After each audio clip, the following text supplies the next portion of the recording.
Mana xudo xohlasa Malibu mashinamizni parok tayyor bo'ldi. Inshaalloh gruntovka sepamiz. O'zi parok bo'yalgan ekan, mana oldingi safar yashil shpagalovka surishgan ekan. Xudo xohlasa mana biza alyumin shpagalovkani surib, ideal qilib tekis qilib qo'yganmiz. Xudo xohlasa gruntovkasini sepamiz.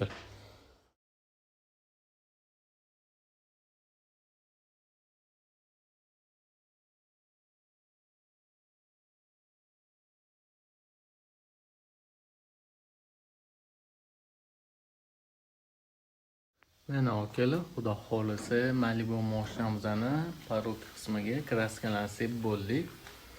Inshaalloh idealni chiqdi. Ko'rayotgan bo'lsanglar, kraskalarni idealni qilib qo'yganmiz. Parok qismimizni hamma razmerlari o'zini joy-joyiga keldi. Mana shu liniyalari, mana shu qirrasi eshigidan sal chiqib turadi. O'sha o'zini joyiga metkasi olib qo'yganmiz. Ko'rayotgan bo'lsanglar, mana katta joy taylanganiga qaramay tekis qilib taylab qo'yganmiz o'zini formasida qilib.